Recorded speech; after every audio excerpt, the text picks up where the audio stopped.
Okay,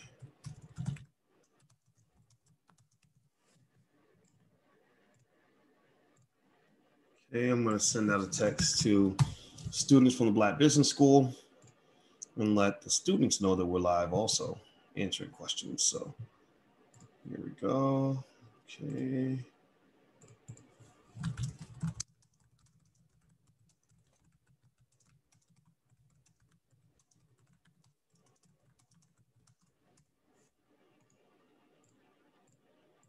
All right. Now we are good. We are good. Okay, so right now the stock market's having a good week, or it looks like there's a lot of potential good news on the horizon, but there are some risk factors out there related to what's going on with vaccines and stimuluses. Right now, it looks like the Dow is up 106 points. One of the big stories for today is that Google is being sued in a major antitrust lawsuit. I want to do a check to see how that's affecting the stock price because I don't really have a lot of faith that the federal government is real interested in prosecuting or pushing forward with antitrust suits. They would have to do something really dramatic to make me believe that they actually care about violations of antitrust law. But this could be a big deal for Google. Let me see what Google stock is doing today. Google stock is down a little bit, 0.1% over the last 5 days. I'll share my screen with you guys so you can see it. Let's see here. Okay. So you see here, it's definitely in the red. I mean, this week it's had some dips, but over the month it's green.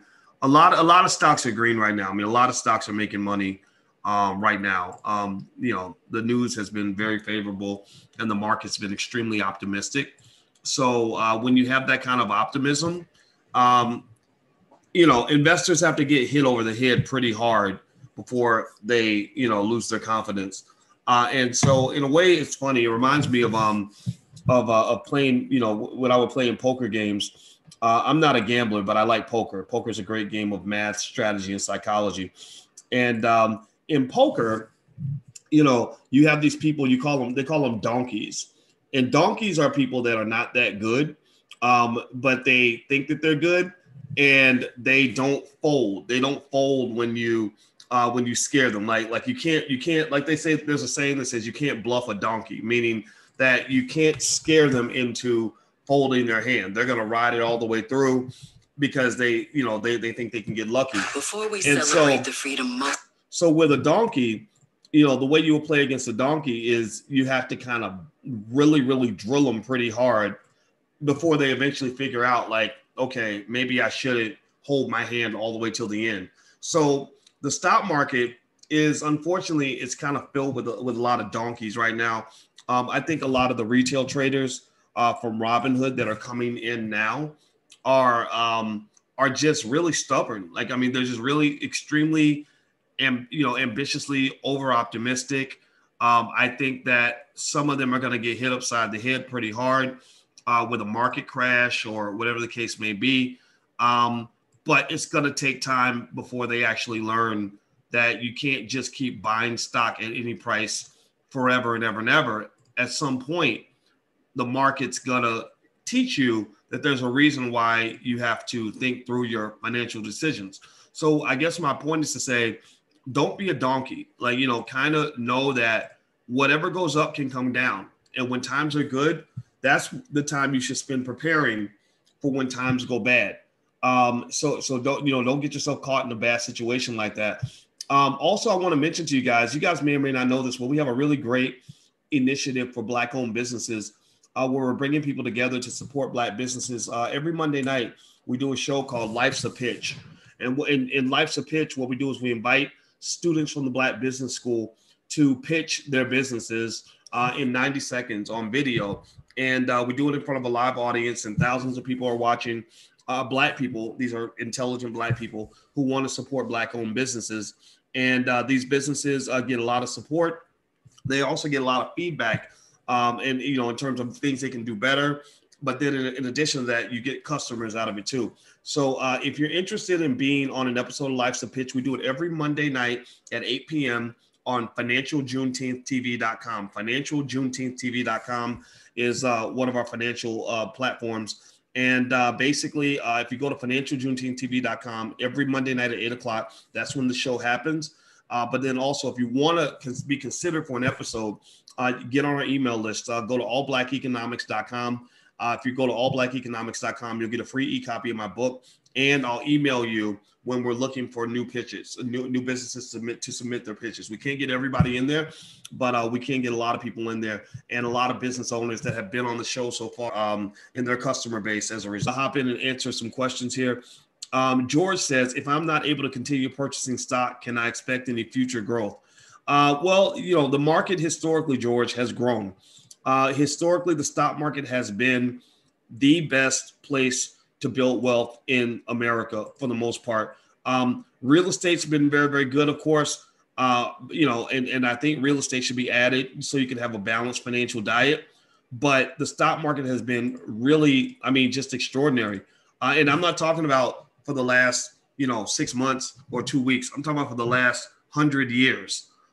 So anybody, like if you had a great-great-grandparent who just, left you some stock or bought some shares, in 1942 and didn't sell them, in some cases, you could be close to being a millionaire right now.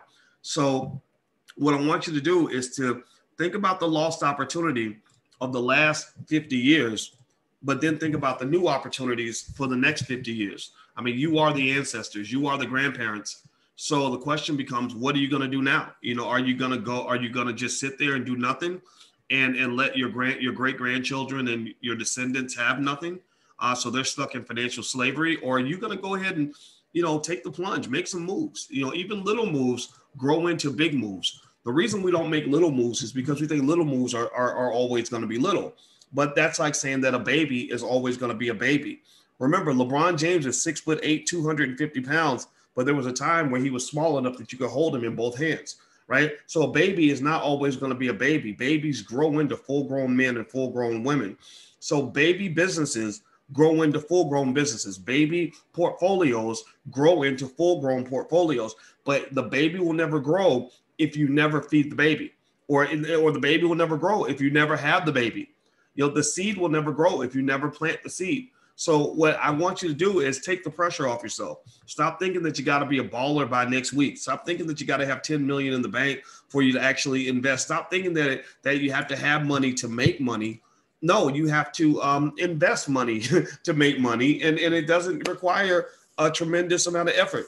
A person who simply invests the amount of money that human beings spend on fast food, if you simply invest the amount of money that people literally spend on fast food, and you did that consistently over a 20 or 30 year period, you would be in the top 20% of Americans in terms of wealth level. That whole wealth gap between whites and blacks, that gap that they say can never be overcome no matter what, that gap disappears because somebody pointed this out to me the other day. They were talking about the racial wealth gap, this big thing that people always talk about. And it was a really interesting, very simple gap is 171,000 for white people, white families. This is not individual, this is family. So white families have 171,000 in wealth. Black families have about 17. He said 171,000 in net worth for a family is not that big of a deal. It's not that hard to do. A person who simply buys a house for, $150,000 over a 10, 20 year period, the growth in the value of that house is probably going to take the value up to 300,000. That's 150 right there. A person who invests according to our $5 a day investment plan, which I'll actually give you guys a link in case you haven't got my $5 a day investment ebook. It's totally free. I'm gonna share it with you guys totally free. I'm putting it in the chat right now.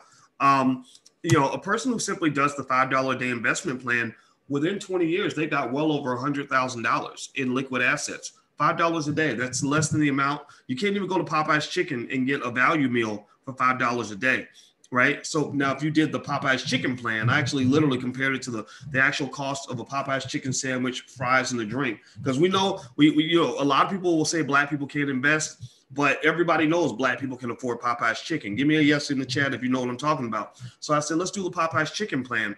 And when I did that for the students, they were astonished by how much wealth you would have if you just randomly, and I'm not talking about being a stock picking expert. I'm not talking about knowing the right stock to pick at the right time. I'm talking about if somebody literally randomly pick stocks and put in the amount of money that it would cost to buy a Popeye's chicken value meal and did that every day, $8.50 a day, and did that consistently for 20 years, that person would have more wealth than the average white person in America, or it would be very close. Or the scratch that, the average white family. Like you as an individual would have more wealth than an entire family of white people, right? So what I want us to kind of do, because you guys know I like to infuse race in our economic conversations, because I believe that that the economic challenges are what we must overcome racially in order to succeed.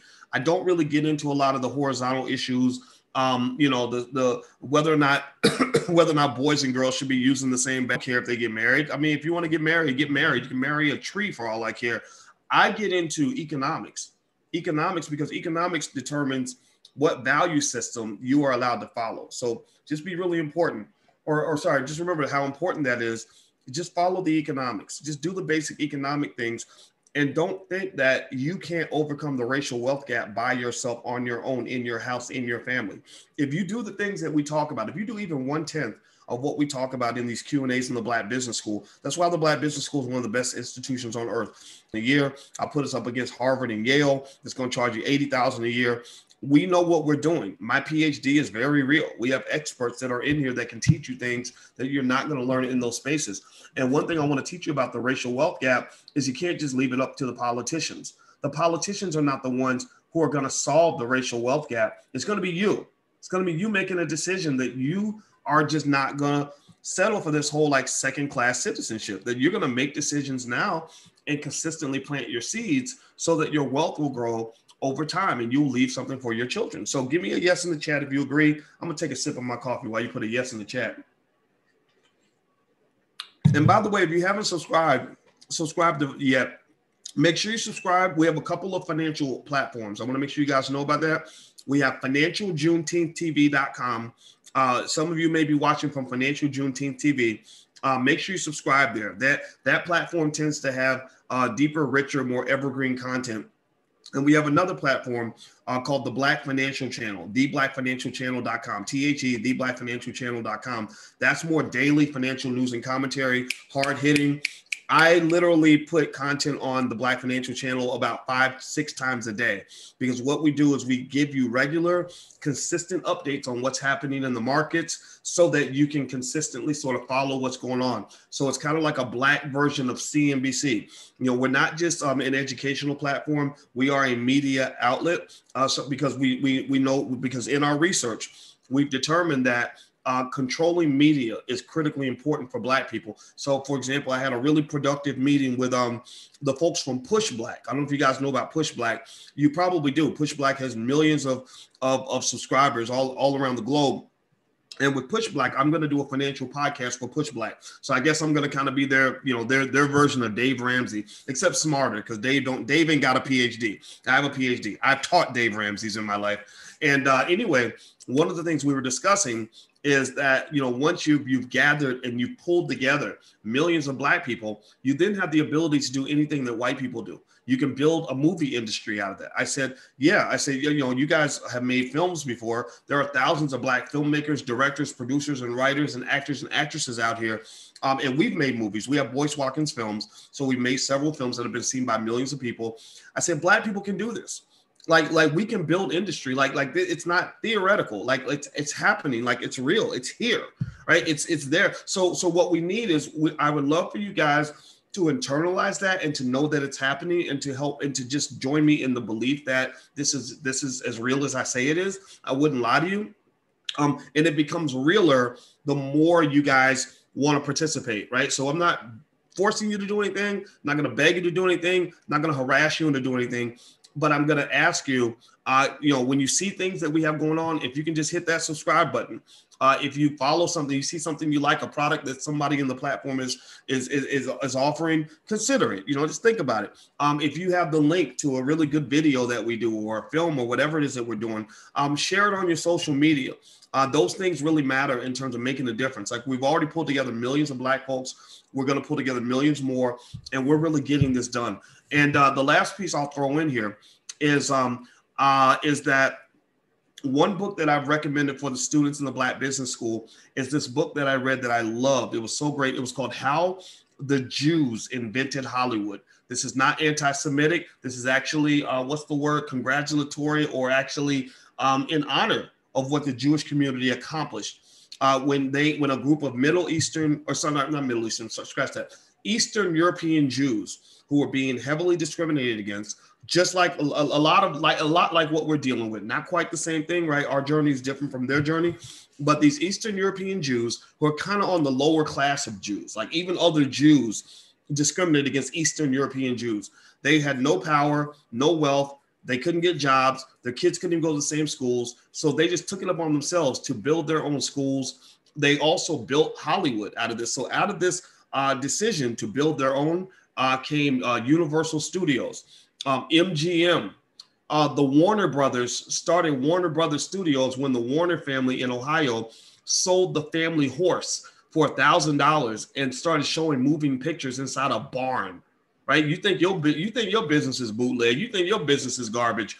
They started Warner Brothers Studios. Warner Brothers probably owns a lot of Black shows and Black films that you love. Like, I think Warner Brothers owns things like the show Living Single. You ever notice wonder why Living Single and Different World don't ever come back on the air? It's because Warner Brothers owns it. And they're like, yeah, you can love the show, but it's ours. We can decide if we want to bring it out or shelve it. We're going to shelve it, right? That's why I know cast members from a different world. Darryl Bell is a very good friend of mine. Darryl Bell played Ron. He was Dwayne Wayne's best friend.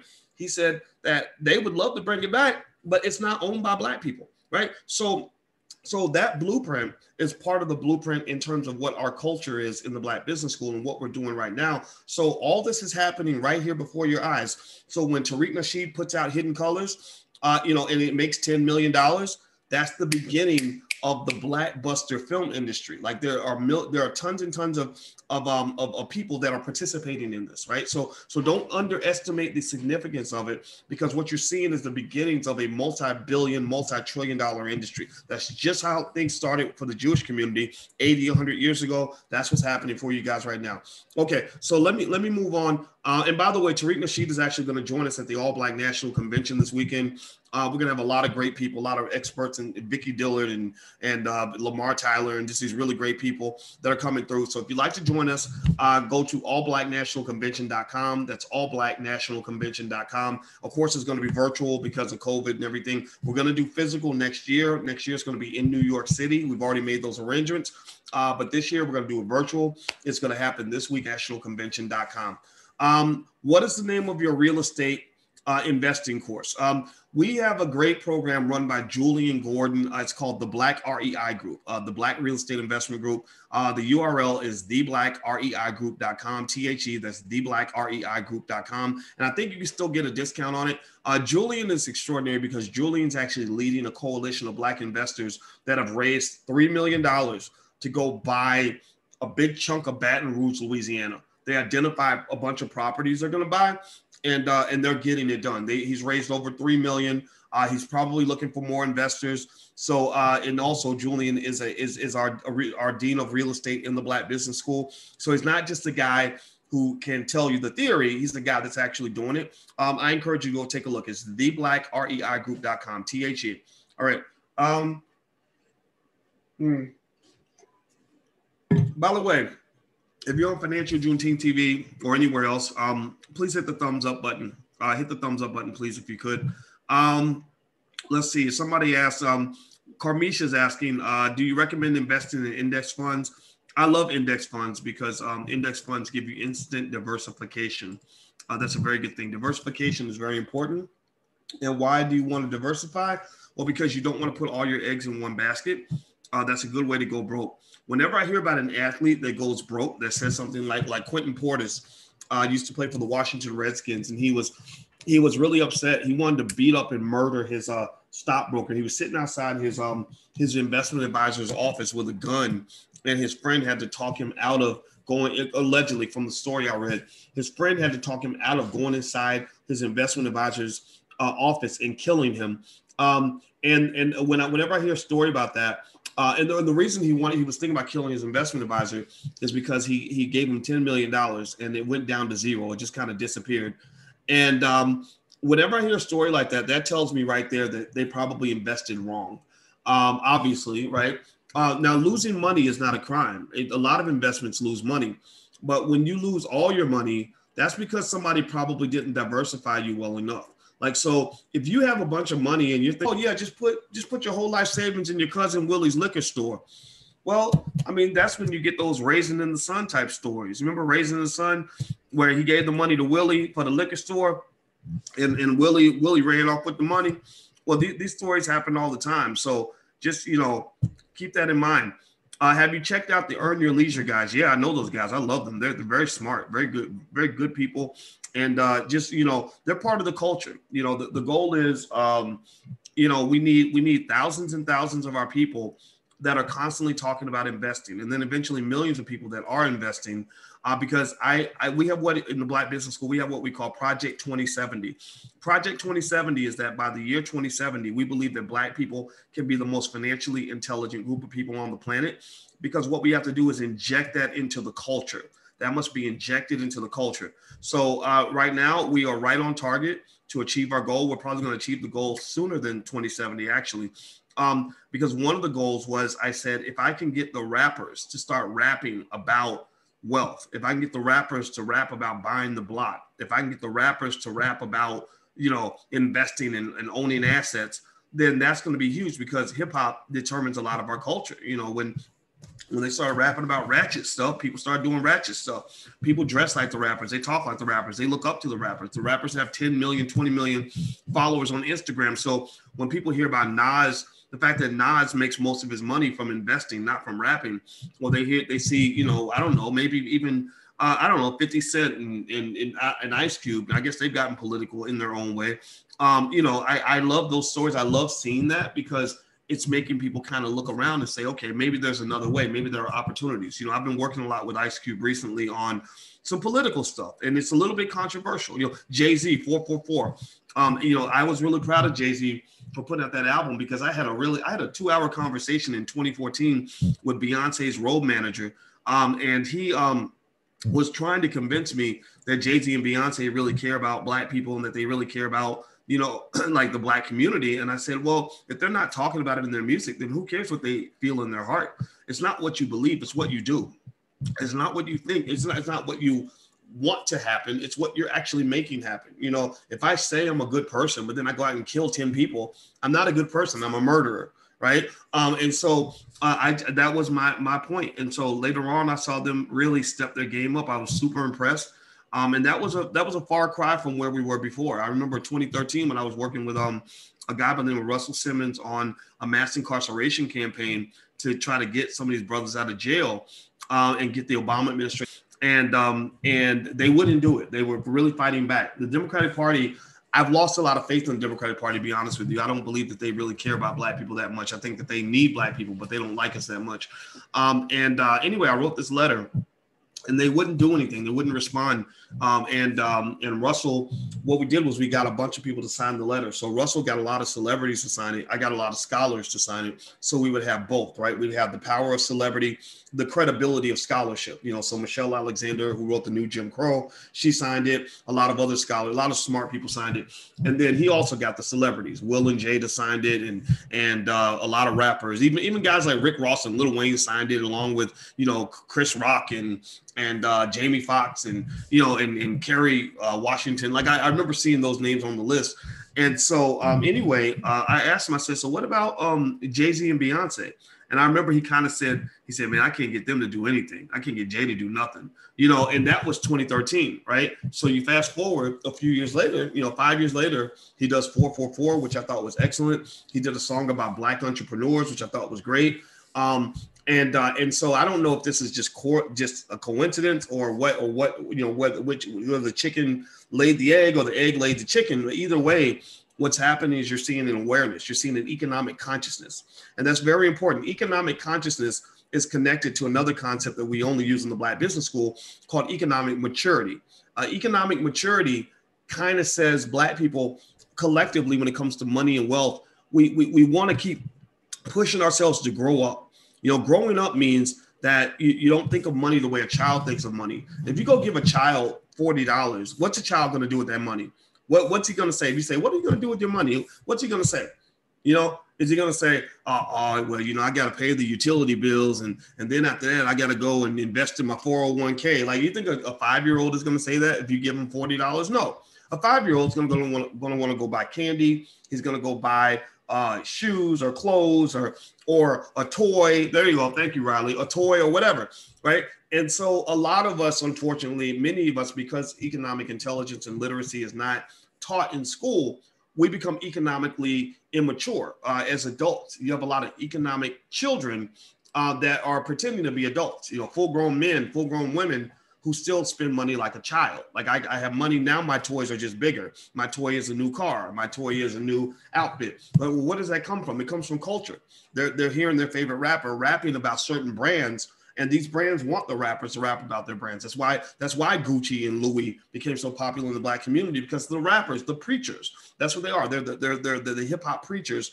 The hip hop preachers are preaching about Gucci and Louis and all these other brands. So again, because the economic immaturity is there, we're going out and we're buying these brands the same way a 5-year-old will go buy toys. And that's what we do with our last dollar. Now, here's the thing. There's nothing wrong with owning these brands, right? Make this clear. Like, listen to me when I say this.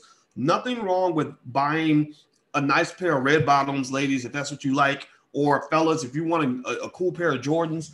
I could go over in the corner and show you a pair of Air Jordans that I own. I know the CEO of Air Jordan, the Air Jordan brand. I think he resigned, though, Larry Miller. But so I don't have anything against you. I don't want to shame you for enjoying your money, because I don't want you to shame me. The idea is to think of it like food. With food, there's nothing wrong with eating chocolate cake. Chocolate cake should not be illegal. The problem is when you have your whole meal and your whole meal is nothing but chocolate cake. Right? That's the problem. The problem is when you eat your dessert before you eat your vegetables, or if you eat the dessert and you're so full that you can't eat vegetables because you wasted your whole stomach capacity eating nonsense, right? So a lot of times our problem is not that we like nice stuff. There's nothing against going, or nothing inherently evil about going and enjoying a Popeye's chicken sandwich, except for the fact that it's probably not the healthiest thing to eat, right? But if that's what you do, that's what you do. In fact, I'm a big believer in enjoying your life, right? The difference is, all I'm asking you to do is just show some balance. Don't waste more money than you invest. Don't give more money to white folks than you give to your own family and your own future, right? And if you maintain that balance, then not only will you be financially secure, there's a very good chance that you'll become rich. If you are a person who, at the age of, say, 25, some of you are older than 25. Doesn't mean it's too late for you. I'm just saying, I just want to use this hypothetically. If you're 25 and you just start investing consistently to the point where you just simply say, okay, any money that I spend on nonsense, I'm going to invest an equivalent amount. I'm going to give myself, not wait for the white man to give this to me. I'm not waiting to get a job where I get a 401k and they give me a matching funds program. I don't need their permission to become an investor. I don't need their permission to build my future, right? Let's say you can't even get the job, or you get a different kind of job and they don't have a 401k program. I'm going to create for myself a matching funds program. Matching funds means that every dollar I blow on BS, I'm going to put that money in. I'm going to put the same amount into my portfolio, right? So I'm sitting there at McDonald's. They tell me that my order is $12.14. Well, I'm going to get on my Cash App, my Robinhood, my Stash, or my Acorns, and I'm going to buy $12 and whatever cents of stock right then. Boom. Maybe I buy fractional shares. Miss Majesty's asking about fractional shares. Fractional shares is like buying a piece of a share. That's wonderful. There's nothing that's just as good as buying actual shares. It's just the same thing. They just taken it. They just made it easier to invest. Fractional shares democratizes investing. These apps, it democratizes investing. So any myths that you had that you have to be rich, or that you have to go to Harvard, or you have to have an MBA, or you got to get a finance degree to become an investor, is nonsense. That is just not true. So if you do that, if a person did that at say 25 and did that consistently till they were 45, then by the time they're 45, they would have no financial problems at all. They would not be sitting in the struggle, sitting there stuck. They would not feel like a victim. They would look at their portfolio balance and realize they have $186,492.14. And so coming up with $3,000 to get the car fixed is not a big deal. You see, and now if you're really smart though, you'll do that for your children.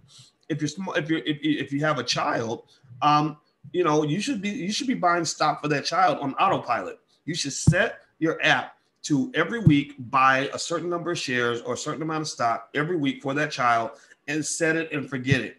That is a beautiful way to become a millionaire. That is what you are becoming at that point, what David Bach refers to as the automatic millionaire.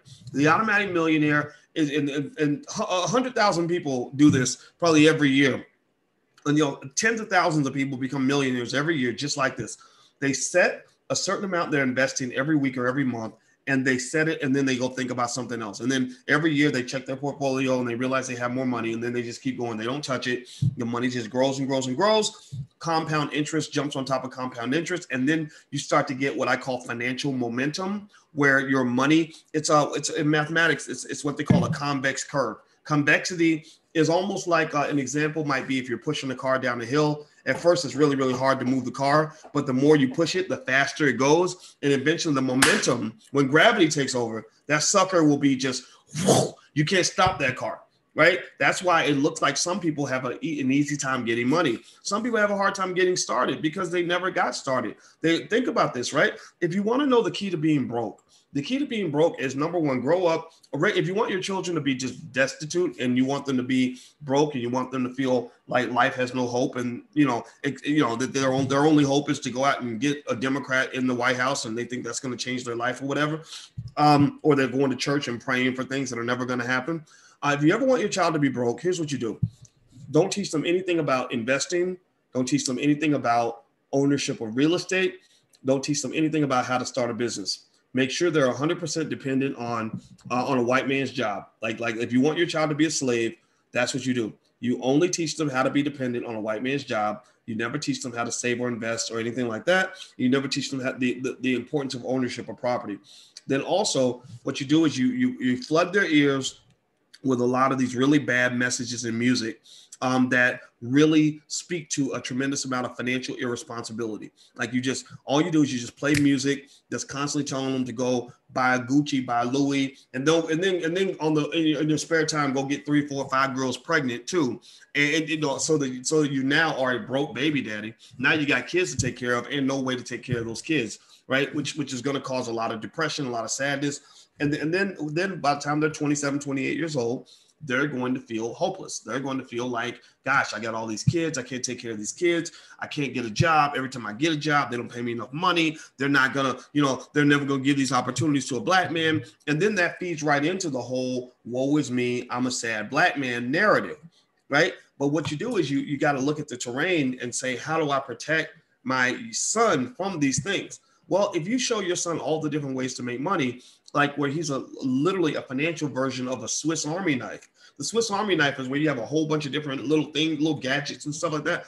If he's like, like a Swiss Army knife of financial possibility, meaning that he knows a million different ways to make money, then the chances of him being broke are much lower than they were before.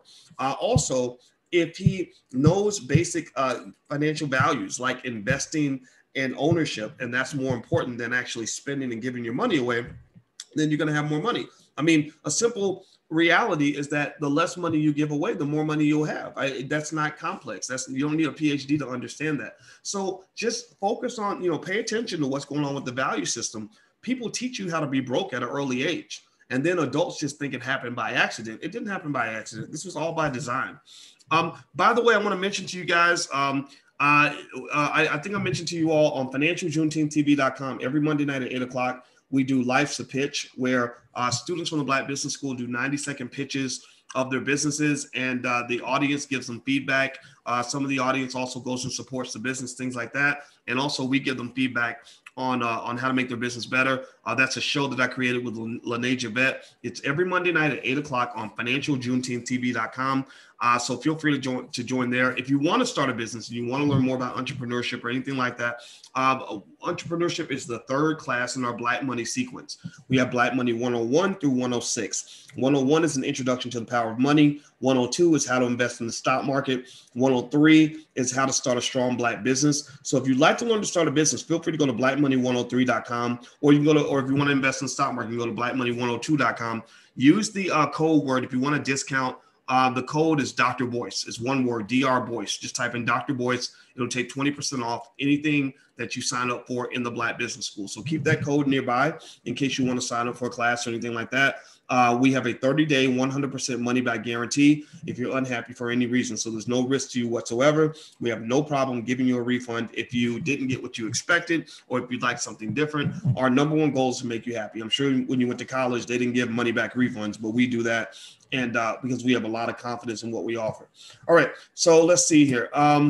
Let's see. Zolio says, say you buy a share at a certain price and you make it a profit. Is it advisable to take the profit portion and invest in another share? Well, remember the first rule of investing is to diversify. So if you've got a lot of your, don't think the stock's going to keep doing well just because it did well in the past. That's a big mistake a lot of people make. So your next step should be to protect yourself, which is through diversification. So one thing you might do is if your stocks are, if the few stocks, let's say you own 4 stocks and they do really well. Well, some people might sell some of that and spread it out, right? Buy some other assets so that your money's spread out as opposed to having all your money in one place. That's a good way to go broke. Having all your money in 1 or 2 stocks is a great way to lose everything. So just be smart. Let's see. Courtney says, by the way, if you're inside the Zoom and you have a question, put your question in the Q&A section, and I will answer it in the Q&A section. If you put in the chat, I may not see it. Courtney says, do you have a new letter program that individuals can subscribe to that will talk about what stocks to purchase? Oh, newsletter program. Yeah, I do something called a What Dr. Boyce is Buying, and that actually comes for free. If you want to buy on your own, you can. I mean, there's a fee for that, but actually we bundle that with the Black Stock Market Program. So if you go to theblackstockmarketprogram.com, THE, that's theblackstockmarketprogram.com, you can actually get free access to what Dr. Boyce is buying. But what I do is at least once a week, I do a video about the insights that I have on certain stocks, stocks that I'm adding to my own portfolio. And so, everything isn't perfect all the time, but if it doesn't work out for you, it's not going to work out for me either, right? So we're going to go in this together. And so I do invest in the things that I mentioned. So it's not officially investment advice, but it's really me saying, this is what I'm buying. Feel free to take a look. And if that is something that inspires you, you can consider that as well. One of the stocks that we recommended, actually, Bed Bath & Beyond, that sucker has blown up. I think that stock's gone up 120% in the last month. I was really stunned. I looked at it this morning. I said, holy crap, I should have bought more of that.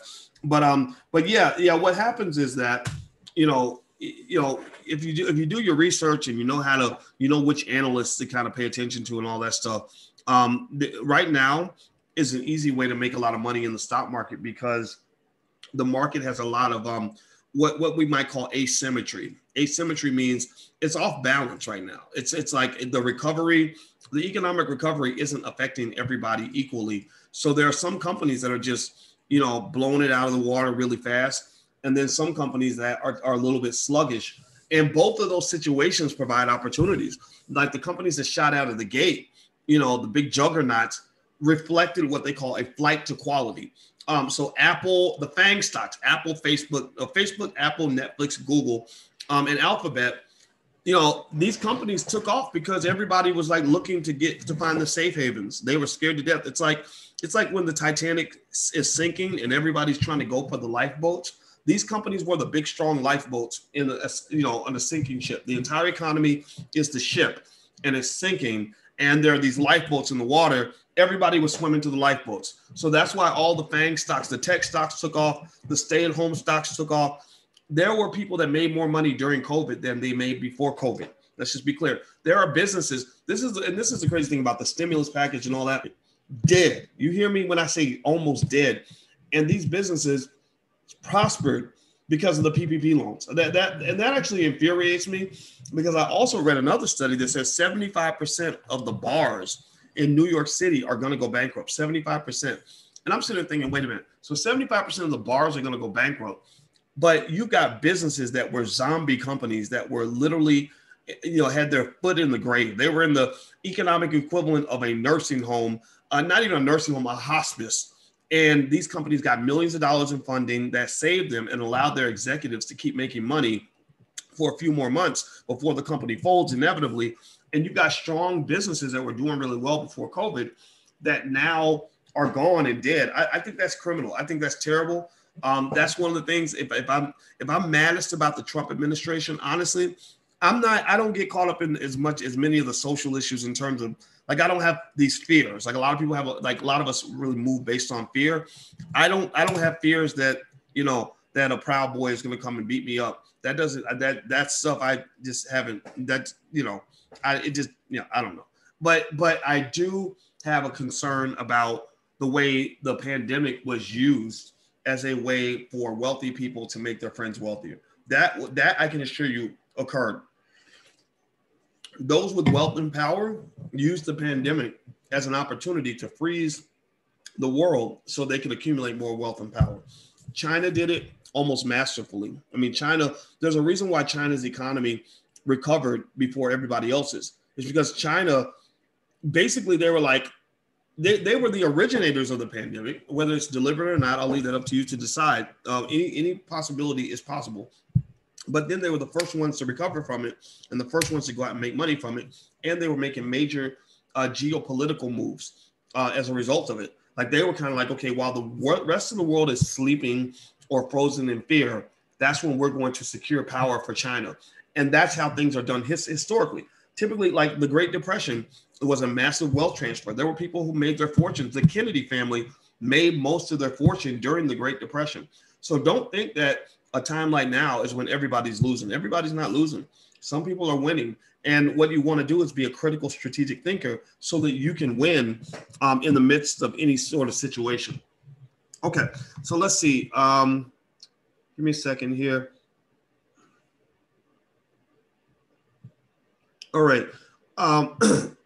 Okay, yeah, the Black Stock Market Program is theblackstockmarketprogram.com. THE, that's theblackstockmarketprogram.com. Is there going to be a 50% sale on the options masterclass? Sometimes we do what we call 48 for 48 sales. We are going to do some discounts for Black Friday.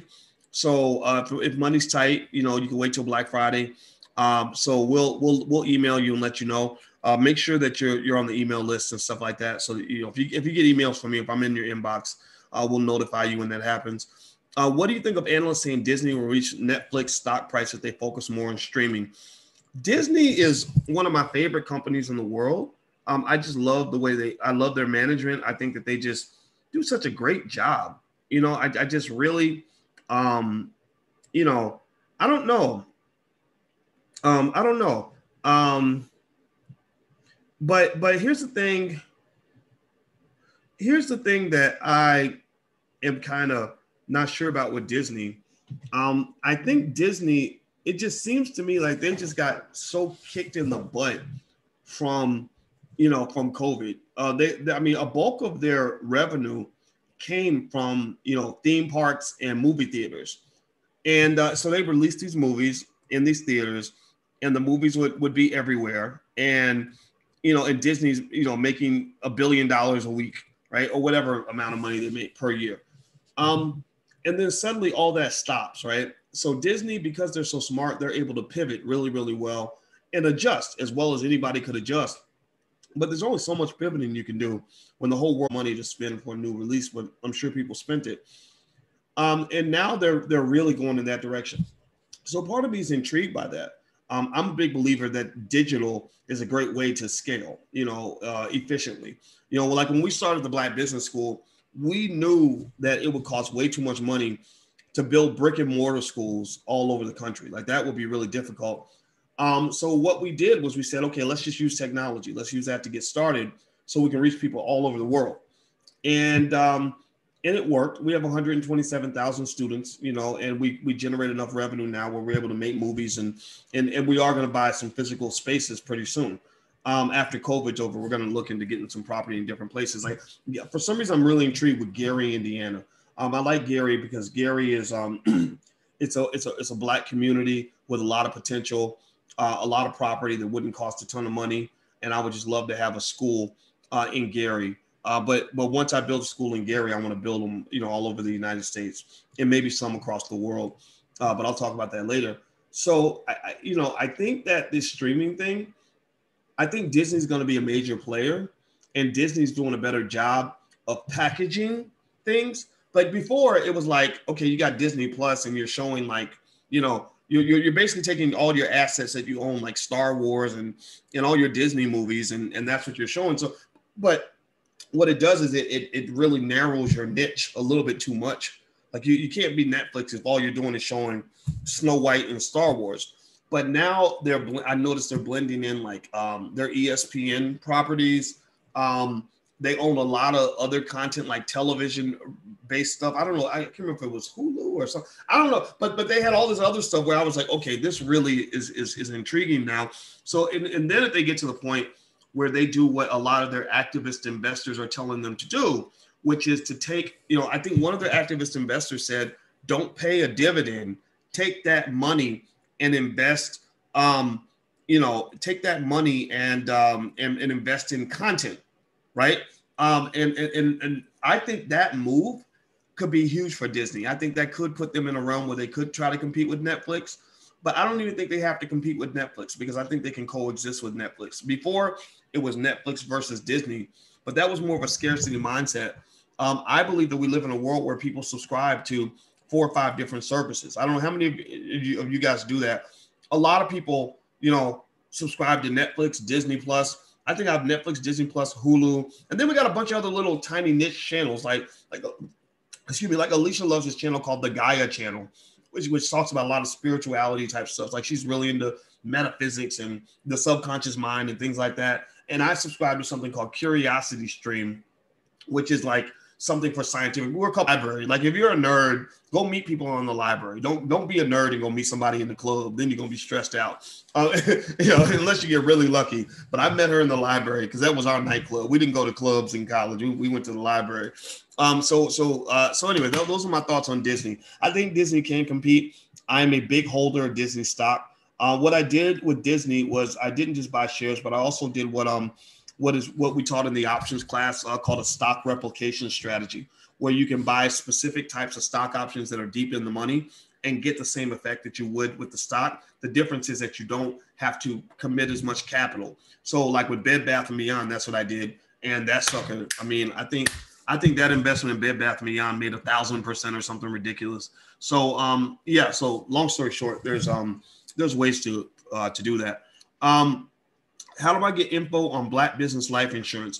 I use a company called theblackinsurancenetwork.com, THE, that's theblackinsurancenetwork.com. A lady named Yolanda runs that, and she is really nice. And if you tell her that you're my friend, all of you are my friends, by the way.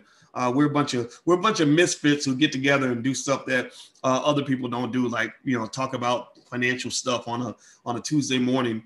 So just tell her that we're friends, and she will take very good care of you. By the way, I wanted to remind you guys, the Black Financial Channel has an Instagram page, and I put regular financial updates on the Instagram page for the Black Financial Channel as well as the YouTube channel. So follow the Black Financial Channel on Instagram. Also, go to theblackfinancialchannel.com. That's where the YouTube channel is. It's really beneficial if you want to keep up with what's going on with markets and everything else. And I like to believe that that there are insights that I think that I have on the channel that a lot of people may not have. Because you just see things, when you've kind of done what I do for a long time. Let's see here. Okay, next, let me look at another question here. Okay, do you think that there can be a Black version of Disney? Yeah, I think there can be. We put our movies on something called Kweli TV, KWELI.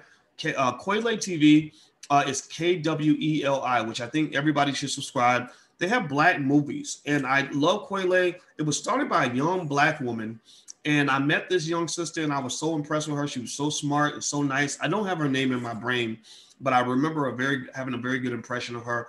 And so we subscribed to Quele, but then we also happened to meet Quele. And here's the thing, right? So we've made some movies, quite a few, and we're going to make some more. And we have a series called The Black Love Blueprint. We've done a part 1 and a part 2. We have Resurrecting Black Wall Street. And we also have some other stuff. And I didn't want to put our movies on like Netflix or whatever. That just didn't mean anything to me. But when I saw Quele, I said, okay, this is awesome. This is kind of like the Black Netflix. So we put our movies on Quele, and we were super excited. Like, our movies did really well. Out of 800 movies, we were like ranked number 4 or something.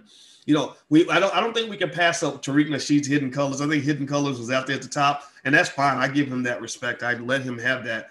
But we were just proud to be kind of in that space. And the thing is that Black people have no shortage of talent. We have no shortage of talent. We got the talent. Like, we have everything we need. We have it right here in our community.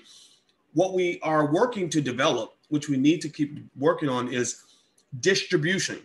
That's what white folks have that we don't, that we have to develop, which is the distribution, the ability to monetize, which also increases your ability to build capital.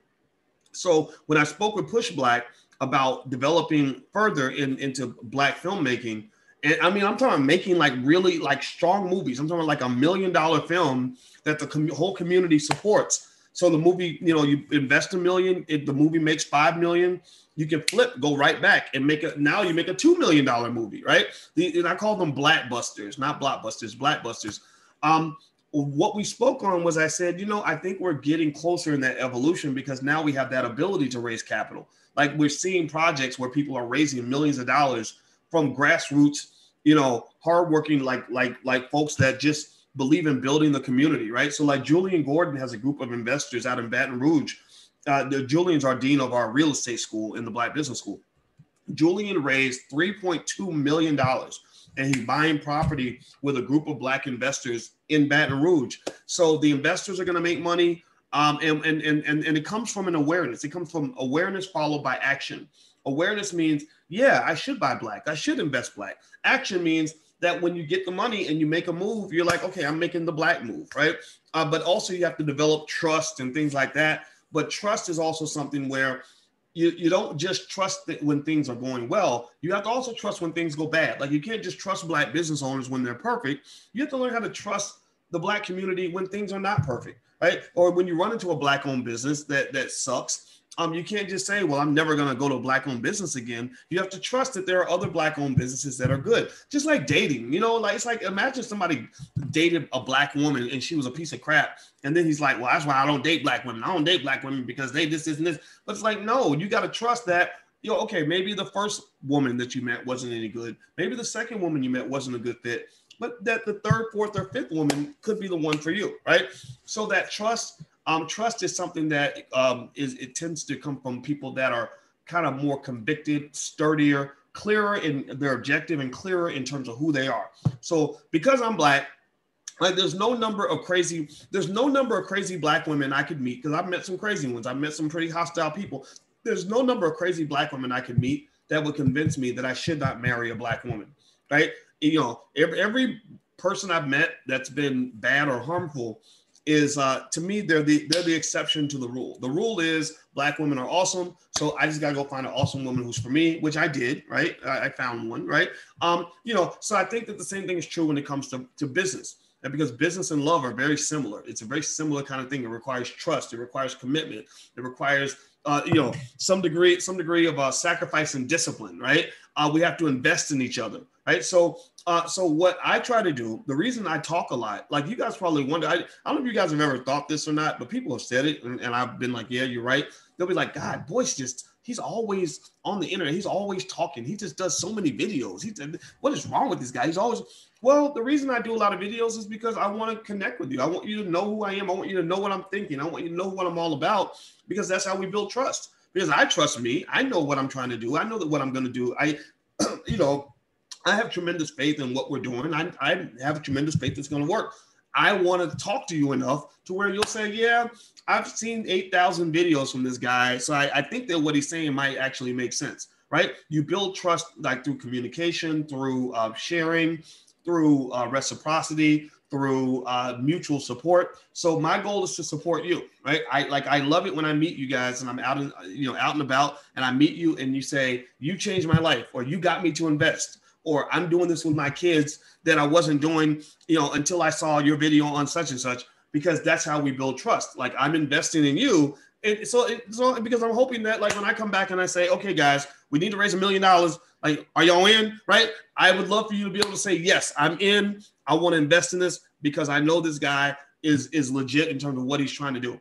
He ain't perfect. Sometimes he's an asshole. Maybe he cusses too much. Maybe his politics are bad. I don't know. But I know that this guy is at least trying to do the right thing, right? So that's what that looks like. That's how you build an economy. I spent 1,000 hours, 10,000 hours thinking about what it takes to build closed economies. And building an economy comes down to what I call the 3 C's. The 3 C's. Pay attention now. You can take notes if you want, because this is scientific game that I'm breaking down to you. I don't think you're going to hear this anywhere. I know you're not going to hear this anywhere else, because this is a model I put together. This is not something that is in any textbook anywhere, but I'm a PhD. That's what we do. We write the textbooks.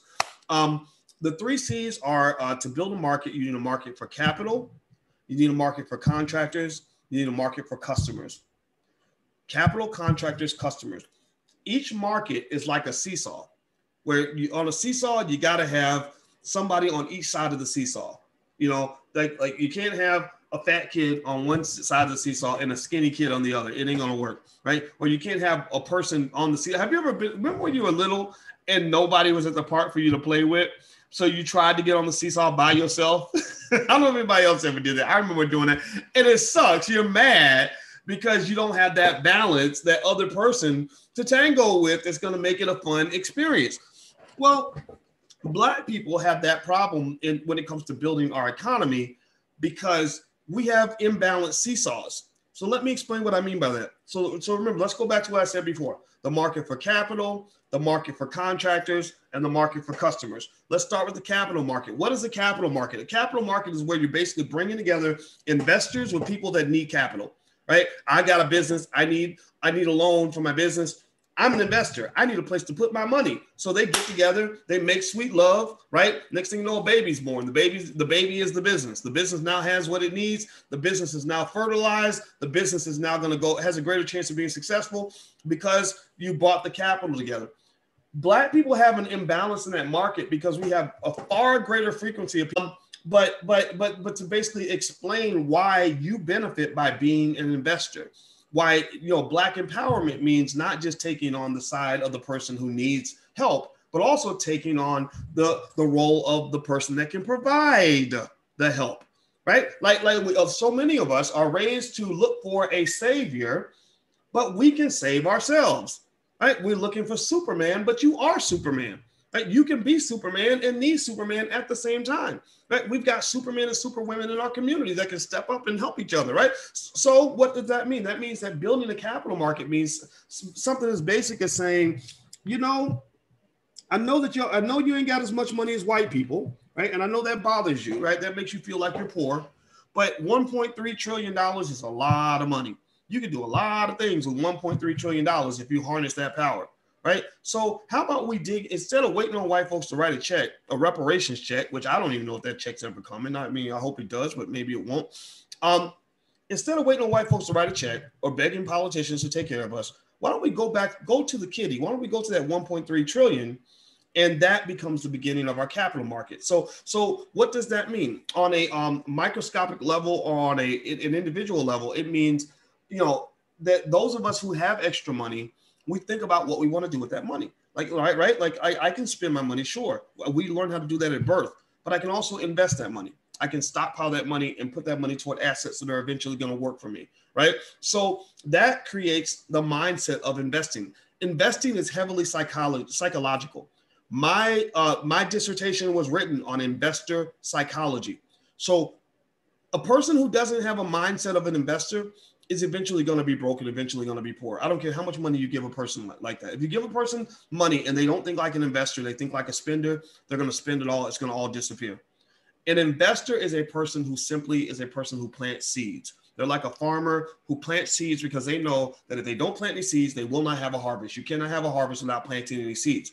The reason I know this, that many people are financially confused, is because they won't have a harvest and they won't understand why they don't have a harvest. They'll say, well, why do I not have a harvest? Or why is that Negro's harvest bigger than mine? Well, to understand what's happening now, you got to go back to the seed planting season and say, well, were you planting seeds that he was planting? It's like when our 10-year-old, when her grade in math dropped from an A to a B, and she was confused. I said, well, let's go back and let's look at how you were studying. Did you study for the test? Did you prepare? What were you doing to prepare? Because how much you spent preparing or how much energy you spent preparing is a direct connector to what results you got when you took the test, right? Cause and effect, right? Victims, people with a victim mentality don't understand cause and effect. They just think the whole world is mad at them, or the whole world owes them something, or that the whole world is always attacking them. And that language, that victim language, is very consistent, very persistent. Like, oh, it's hard to be black. If you're black, you can't get a break. It ain't nothing gonna work out for us because we black. Oh, every time we do something, they're gonna, right? Like that's not beneficial to you. So with the capital market, you need investors and you need people that need capital. We have the investors in our community. We just need the mindset of investors and the training necessary, which isn't very complex, just basic training on why investing matters and why that is a great way to fuel an economy. So the second market, we talked about the market for capital. Now, after the capital market, you got the market for contractors. All the market for contractors is a labor market. Again, remember I told you, the problem you have in the black community is a lack of balance. You have a seesaw where you don't have two kids on both sides of the seesaw. So with the labor market, answer this question for me. In the black community, do we have more employers or more people looking for jobs? Which one do we have more? Do we have more employers or more employees in our community based on our culture, based on how we're raised and what we're taught?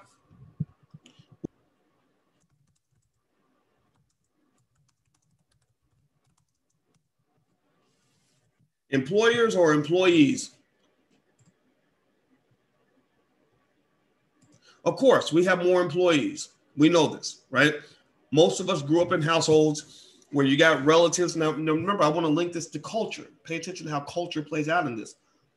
When you go to your family and you say, I got the job, everybody goes crazy. All your friends. If you say on Facebook, I saw a meme about it. I think it's 100% true. I just got the job, or I got promoted to director of Negro affairs, at the big white racist company or whatever. You'll have 4,000 likes. like you'll have so many people that'll hit the like button. Congratulations, way to go, girl! Oh man, that's great. I'm so proud of you. Right? Like it's really like when you get that job or that promotion, people go ballistic. They go bananas. But when you start that business, a lot of people don't even pay attention. They don't want to support. They think you're crazy, especially if you walk away from a good job to go start a business. Then they think you're really nuts, right? You're going to have family members that are going to do an intervention, almost like you decide to start smoking crack or something. And here's the thing. Not every culture is like that. If you look at the history of Jeff Bezos, for example, Jeff Bezos had a hell of a good job before he went and started Amazon. Jeff Bezos was making hundreds of thousands of dollars a year. I forgot what his position was. I want to say he made like $300,000 or $400,000 a year. And they were like, you're really smart. Like, you have a really bright future in this company. Why would you throw all that away to go start this business, this pipe dream of a business? And Bezos wasn't balling out of control. This dude was sitting they would have at the local bookstore, they would have like a little training on how to open your own bookstore. And he'd be sitting in this little training on how to open a bookstore, sitting next to librarians and stuff, and taking notes on how to sell books. I kid you not. And now Jeff Bezos probably makes about $10 million a day, right? Running Amazon. So culture plays a big part in imbalancing that seesaw on the labor market. It's not our fault completely, right? We come from a slave cultures, right? So we have to break out of that. So again, empowerment. Let's go back to empowerment. So you got the seesaw in the market for contractors. You've got a ton of employees, not many employers. we must rebalance the seesaw by building job creators. Like job creators is something that we need in our community. The same way, if your body is low on a certain nutrient, if your body's low on iron, you must focus on getting iron into the bloodstream. If it's low on vitamin D, you got to focus on getting more vitamin D. Well, we need more vitamin E, E standing for employers or innovators. We need to inject as much vitamin J into the bloodstream as we possibly can. It doesn't mean that you can't have people, out looking for jobs, right? You're always going to have people that are looking for jobs, but we've got enough of that. We have an oversupply of that, right? So when people say, well, Dr. Boyce, everybody ain't cut out to be an entrepreneur. Ain't nothing wrong with having a job. Why are you shaming people? Why are you shaming job seekers? We're not shaming any of that. We're just saying we've got enough of that. We got that now. We got the whole fill out a job application. We got the whole resume process completely down pat. We know that like the back of our hand. We know how to go on LinkedIn and connect with our professional friends that can help us find out where the jobs are. That's fine. Now we got to go to the other side and balance the seesaw so we can build an economy. So in this generation, our number one mandate, really for this whole century actually, is to get as many Black entrepreneurs as we possibly can. And so it's like an army. I see it when I visualize it as warfare. I visualize racial competition as war. And that's just maybe that's that's my own bias. I watch documentaries about warfare, how wars are won, how battles are won with strategy and execution and production, how the United States won World War II by mass producing, more bullets and more guns and more ships and more planes than the Germans did. Like I pay attention to that, right? So what I want us to do as a community is I want us to manufacture and build factories of Black entrepreneurs, like young Black entrepreneurs. I want to produce as many of those as we produce young Black basketball players, young Black football players, and young Black rappers, right? We can keep producing rappers and football players. I don't care about that, but I want those rappers and football players to know how to start their own business. So if you are a football youth coach, then add an entrepreneurship aspect to what you're doing. These are young Black men that want to be leaders. When you're running a football team, these are the little kings. These aren't just average little boys. These are not the little wussy boys. These are the tough men. These are the alpha males. These are the guys that want to win championships. So all you got to do is take what you're already talking about when it comes to sports and just translate that to everything. Like the model, Michael Jordan. Michael Jordan makes more money now than he ever made playing basketball. And he made a lot of money playing basketball. He made $30 million a year playing basketball in the 1990s, right? He made more money in the 1990s playing in the Bulls in his last couple of years than a lot of players make right now 20 years later. So, but if you notice, the reason Michael Jordan is making more money now than he ever did is because Michael Jordan was just a winner at everything. Michael Jordan he wants to be a champion in everything he does, right? So I think that with these young boys especially, you want to really sort of tap into that championship spirit and say, we want to be winners and warriors and champions everywhere. So that means we're going to go into business and we are going to dominate. We're going to work together. We're going to read books like Powernomics, memorize those principles, and we're going to go out here and we're going to get together with our Black friends and we're going to create businesses that are going to go conquer the world, right? That's the mindset. Again, a lot of this is very psychological and spiritual. It's not just technical. It's not, I can teach you the nuts and bolts of running a business or the nuts and bolts of investing. But when you have that spiritual aspect, like what drives me, what has me sitting here in front of you right now is not my PhD. My PhD is not what has me sitting here talking to you right now. I could be in there watching Netflix. What has me sitting here talking to you right now is my emotion, my spirit, my determined, almost unstoppable desire to see Black people win. It is passion. Thank you for that word, Jesse. It is just, it's straight up raw passion. The same energy that it takes for you to go win a fight is the energy that I have right now. The same energy that you have when you go have some real good sex is the energy and passion I have right now when it comes to going out and doing what we got to do. So passion, people, that's what we need. And we must be passionate about our power. Passion and power will help you get your purpose. Passion, power leads to purpose. So keep that in mind. Let's go to the last piece here. Let's go to planning. That's another P. Let's see a lot of good P's in here. All right. So so this is our PPP loan, right? Our PPP plan, right? Passion, power, purpose, profit, all these things, right? Okay. So let's keep talking about building an economy, what that looks like. I just got a message from my executive producer. She's telling me we have a meeting. I forgot about the meeting. So we talk about building a closed economy for Black people. Well, you got the market for capital, which is where you get the funding that you need to get your ideas moving.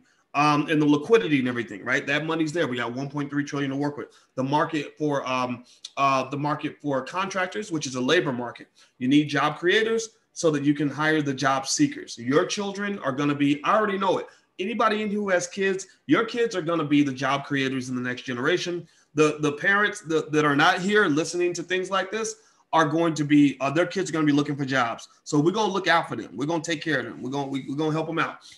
The third part of that market is the market for customers, right? That's where you know, things like buying black as a general rule, as a principle, almost like a religion for us, becomes really important, right? So that means that you've got two sides of that market, consumers and producers. Now, remember what I was telling you earlier, the problem for the black community is that your seesaw is off balance, right? You have far more laborers than you have job creators. You have far more people seeking capital than people investing capital, right? Well, if you look at that last seesaw, producers and consumers, which do we have more in the black community? Do we have more producers or do we have more consumers? Which one do we have more of when the seesaw is balanced? More consumers or producers? Thank you, Eric. We have much more consumers. We have far too many consumers. That is cultural. That is taught at an early age. Black consumption is not extraordinarily high just by happenstance. That is by design, it is by plan. You see, because for an economy to move, you need people that are going to buy whatever you're selling, right? So the corporations are like the dope dealers. The dope dealers can't make money if they don't have dope fiends. They don't want all the dope fiends to want to become dope dealers. Then there's nobody to sell the dope to. So they position you to be the dope fiends, right? So we fiend for these consumer goods. We get hypnotized by the media. We watch more television. Black people watch more television than any other group of people. Watching lots of television reduces the abilities of your prefrontal cortex. Your prefrontal cortex is the front part of your brain that is responsible for logical, critical, rational thinking. So instead of having logical, critical, rational consumption and spending, you're engaged in emotional spending. And that is the key. Emotional subconscious spending is what marketers seek. They try to get you to buy because it just feels good or because it gives you your self-esteem or you're trying to get your status or whatever. It's really a lot like even when you talk about seducing somebody sexually, right? Like a man that's trying to go and you know what I'm talking about, ladies. Like you get this guy that wants to get with you and he's not good for you, but a lot of us like something that's not good for us, right? Just because it's not good for us don't mean it don't look good and feel good, right? So he's not really gonna try to get you to make a rational decision. He's not gonna call you and say, I want you to spend 3 days deciding if you want to sleep with me. No, he's gonna come to your house, play some romantic music, have as much wine as you want, right? And hope that is not rational. He's okay with you. Some of these guys, you know, some people, I'm just telling you the truth, you know, they're okay with you making a decision that you're going to regret tomorrow, right? So the same way that a man might seduce a woman, you know, sometimes in an unethical way, well, a lot of corporations seduce you out of your money. They seduce you by basically understanding you, figuring out what you like, what you want. They figure out what your desires are, right? Like, okay, your desire is to feel pretty, or your desire is to feel powerful, or your desire is to feel, you know, happy or whatever, right? And they play into all that, and they have their little scientists. Like Sigmund Freud was one of the first ones. Sigmund Freud, the great psychologist, was one of the first ones they consulted with 100 years ago.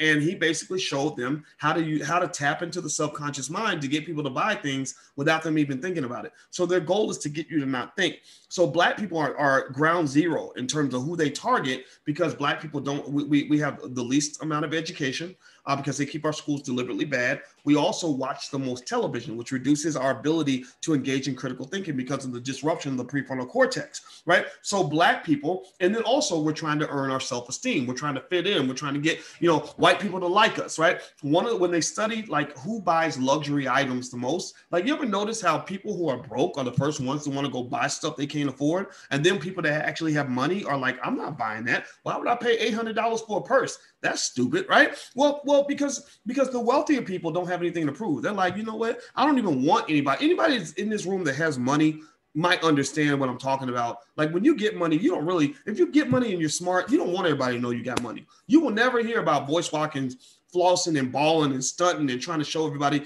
what's in my bank account, because I don't want that kind of heat. I don't want that kind of attention. None of that. Like, I don't do that. That's what little boys do with low self-esteem. I'm a grown-ass man. I don't need anybody to think that I'm a worthy human being. Like, I already know that, right? But one of the things that they found in studies is they said that poor people a lot of times will buy luxury items because having that luxury stuff on you, it builds your self-esteem, and it also makes people treat you better, right? Like, so if I wear the fancy suit and I'm driving the nice car and I'm wearing the Rolex, then people will look at me in a certain way and give me something that I don't necessarily know how to get on my own, which is sort of this dignity, this self-esteem, right? Like, I am somebody. Look at what I'm wearing. Look at how I'm dressed. Look at whatever, right? And Black people are the most vulnerable for that, because you're trying to fit in. You're trying to get into that integrationist stuff, right? So you want the world to like you. Right. So a lot of times when they did a video, Ebony Magazine did a video in the 1950s called How to Sell to the Negro. Go watch that video. It's called How to Sell to the Negro. In the video, they pretty much kind of said in so many words, like, Black people just want to fit in. They just want you to treat them with respect. And if you do that, then they'll buy anything from you so that you will like them. And in fact, actually, if you also study how people that sell luxury goods, like that $800 purse, how they sell their products, one of the things that they do in order to sell to you is they do what Whitley Gilbert, what happened on A Different World. Anybody remember the episode where Whitley went into the store to buy the watch for her daddy, and the lady acted like she didn't really want, kind of like, whatever, like, go away, right? Remember that episode? It was a real famous episode on A Different World. So what Whitley did was, because the lady acted like she didn't want to sell to her, is Whitley went to the store and maxed out her credit card, buying everything in the store to show this lady, like, hey, look, you think I can't afford this? Well, let me show you something, right? So you're teaching them a lesson by giving them all your money. You're going up to an idiot. You're going up to somebody who doesn't deserve your respect, somebody who doesn't like you, somebody who's a racist, and all your money.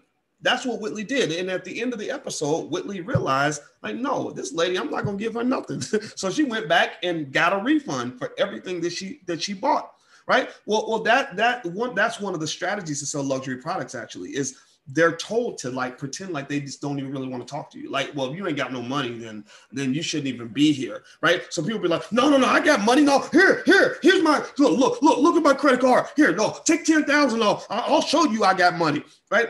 You don't want to get into that. That's why, again, as I told you guys, and I got to say this and I got to go, a lot of this is psychological. A lot of this is psychological. Self-esteem and all that stuff ain't got nothing to do with going to business school. This is all about loving yourself. This is about, understanding what your purpose is. It's about realizing you have nothing to prove to anybody. It's about building in the areas that matter to you the most. And that's what, if I can add value to your life, I think I can add value in these areas, because I thought about these areas quite a bit. Okay. So, I got to go to this meeting. I got to get out of here. I want to give you a couple of things to remember. Number one, All Black National Convention happens starting Friday. We got about 20 different guests, all the way from George C. Frazier to Nuri Muhammad, Tariq Nasheed, Vicky Dillard, Constance Carter, Jade Arundel, Rebecca Samuel, Jeff Lightsey Jr. Lots of amazing people coming through. If you'd like to be part of the convention, go to allblacknationalconvention.com. That's allblacknationalconvention.com. We're doing it virtually this year. Next year it'll be physical. It'll be in New York. But this year it starts Friday. So allblacknationalconvention.com. Also, if you want to go and join any program in the Black Business School, like, I don't know, the Powernomics Masterclass or anything like that, use the code Dr. Boyce, Dr. Boyce, one word, Dr. Boyce. You get 20% off. If you want to join the Powernomics Masterclass, you can go to powernomicsmasterclass.com, use the code Dr. Boyce, and you get 20% off. If you want to join the, the stock market investing program, that's 102. That's blackmoney102.com. That's the 102 class in our 101 through 106 sequence. So you can go to blackmoney102.com. Blackmoney103.com is blackmoney103, etc., which is entrepreneurship. So we got a lot of good programs there. Go take a look. And also don't forget, we give a money back guarantee on everything that we have in the Black Business School. So if you're not happy for any reason, we'll take care of you. We'll make sure that you're whole. I hope this conversation helped you. And I'm going to do this every Tuesday. So make sure that you are on an email list so I can email you whenever we're, going to do this. The email list, if you aren't on it yet, you can actually go get on the list and get a free e-copy of my book by going to allblackeconomics.com. That's allblackeconomics.com. All right, guys, I'm out of here. Have a good day. I will see you.